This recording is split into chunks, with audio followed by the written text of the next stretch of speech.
বিপিএলে সাকিবের খেলতে না পারার ব্যর্থতা সংশ্লিষ্ট সবার। দেশের সেরা তারকা না থাকা এই টুর্নামেন্টের জন্য নেতিবাচক বলেও মনে করেন সাবেক পরিচালক ও অধিনায়ক খালেদ মাহমুদ সুজন। বোর্ডে কাজ করার মতো মেধা নেই বলেই থাকতে পারেননি তির্যক মন্তব্য তার। তবে পরবর্তীতে সুযোগ পেলে কাজ করবেন।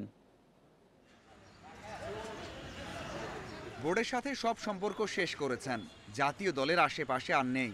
এক সময় প্রভাবশালী পরিচালক, কোচ, টিম ডিরেক্টর যেন আড়ালে চলে গেছেন। বিপিএল এর কারণে আবারও মাঠে ফিরেছেন। অভিমানী কণ্ঠে বললেন ভবিষ্যতের কথা।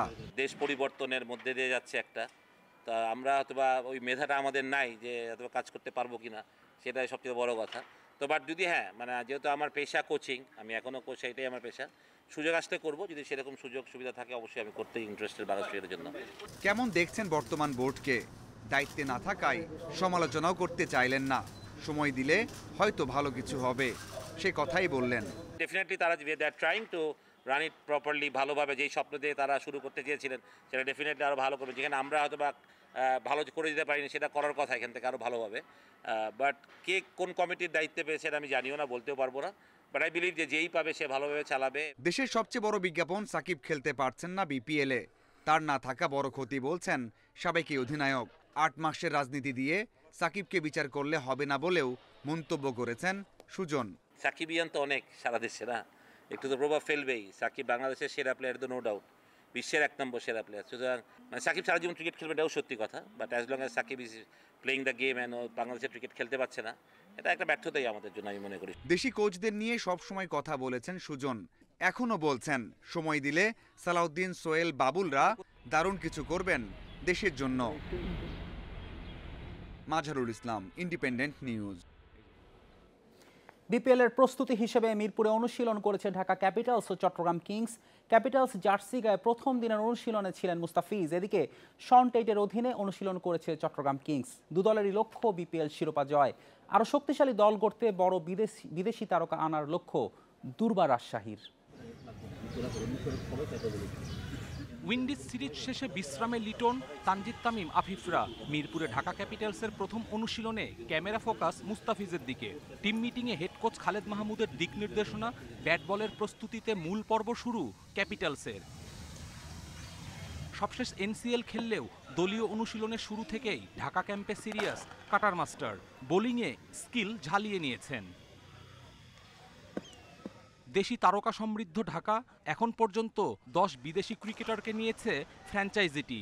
শিরোপা জয়ে আশাবাদী সুজন বিপিএলে স্পোর্টিং উইকেট চান। পারবেন যাতে ফ্ল্যাট উইকেট হয়, রানের খেলা হয়, সেখানে বোলারদের স্কিলের ব্যাপার থাকবে। ভালো উইকেটে অলওয়েজ ইউনিট বোলার স্কিলস, যে তাকে ডিফেন্ড করার জন্য ব্যাটসম্যানদেরকে। আর আই বিলিভ যে এটা বেশি রানের খেলা হলে সাপোর্টাররাও মজা পায়, গ্যালারি ভরা দর্শকরা আনন্দ করতে পারে। তো আমি চাই যে রানের খেলা হোক, দ্য বেস্ট টিম উইন্স। মিডলের একটা কনসার্নের জায়গা আছে, যদি আমরা really need to fight for the championship, তো আমাদের এই জায়গাটাকে একটু মনোযোগ করে দেওয়া উচিত আর কি। ভারসাম্যপূর্ণ দল চট্টগ্রাম কিংসের অনুশীলনে হেড কোচ শন টেইট শিষ্যদের টোটকা দিয়েছেন। গতির ঝড় তোলা সাবেক অস্ট্রেলিয়ানের কাছে শিখতে মুখিয়ে শরীফুল, খালেদরা। এবারের বিপিএলে দারুণ সময় কাটাতে চায় ফ্র্যাঞ্চাইজিটি। টি-20তে মোমেন্টাম বেশি জরুরি। আমাদের দলে বেশ কিছু ভালো ক্রিকেটার আছে। ছেলেরা শারীরিক মানসিকভাবে ফিট থাকলে অবশ্যই ভালো করা সম্ভব। আমি আশাবাদী। দুর্বার রাজশাহী ট্রাম্প কার্ড তাসকিন, জিসান আলম, এনামুল বিজয়রা। বিদেশি রিক্রুটে সীমাবদ্ধতা থাকলেও চমক দিতে চায় দলটি। যারাদের এখন আমরা ফিক্স করেছি, যে লিস্ট দিয়েছি, ওটা তো ফুল টিম খেলছে ওরা।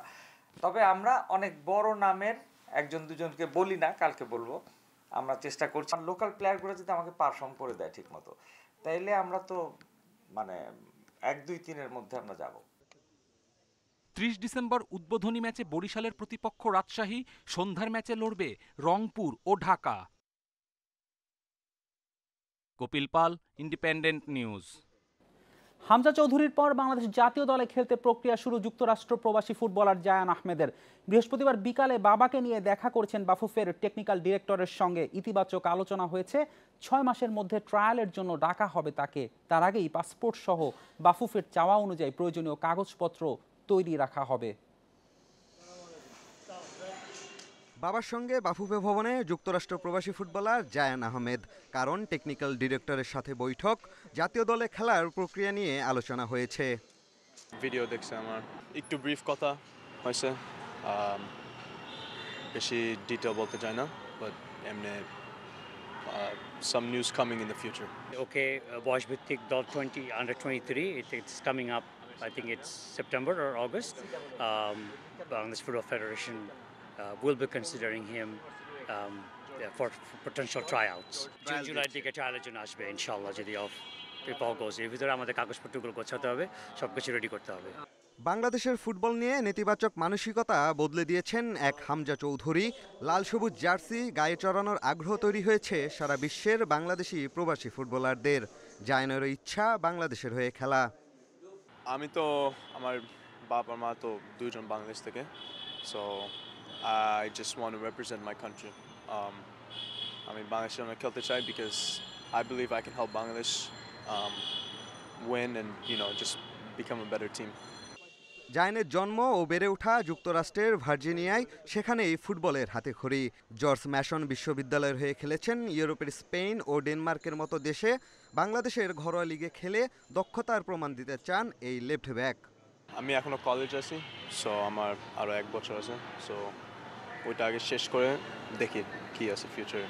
If Bangladesh premier league is the correct move, তাহলে এসে পড়বো, বাট মেইন যে আমি ন্যাশনাল টিমের জন্য খেলতে চাই।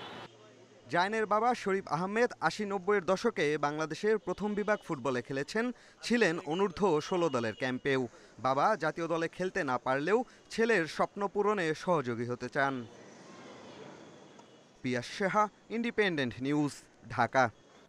অনূর্ধ্ব 19 নারী টি-20 বিশ্বকাপের জন্য 15 সদস্যের দল দিয়েছে বিসিবি। বৃহস্পতিবার এক বিজ্ঞপ্তিতে জানিয়েছে ক্রিকেট বোর্ড। টাইগ্রেসদের অধিনায়ক করা হয়েছে সুমাইয়া আক্তারকে, আর সহ অধিনায়কের দায়িত্বে থাকছেন আফিয়া আসিমা ইরা। স্ট্যান্ড বাই তালিকায় রাখা হয়েছে আরও 4 ক্রিকেটারকে। মালয়েশিয়ায় 16 দলের আসর শুরু 18 জানুয়ারি, ফাইনাল 2 ফেব্রুয়ারি। ডি গ্রুপে বাংলাদেশের প্রতিপক্ষ অস্ট্রেলিয়া, স্কটল্যান্ড ও নেপাল। 4 ভেন্যুতে হবে বিশ্বকাপের সব ম্যাচ। মূল আসরের আগে শ্রীলঙ্কায় 4টি প্রস্তুতি ম্যাচ খেলবে অনূর্ধ্ব 19 নারী দল। এই ছিল আজকের যত খেলা। ইন্ডিপেন্ডেন্ট টেলিভিশনের সব খবর বিস্তারিত জানতে চোখ রাখুন ফেসবুক, ইউটিউব, এক্সে। আমন্ত্রণ আমাদের পরের আয়োজনে।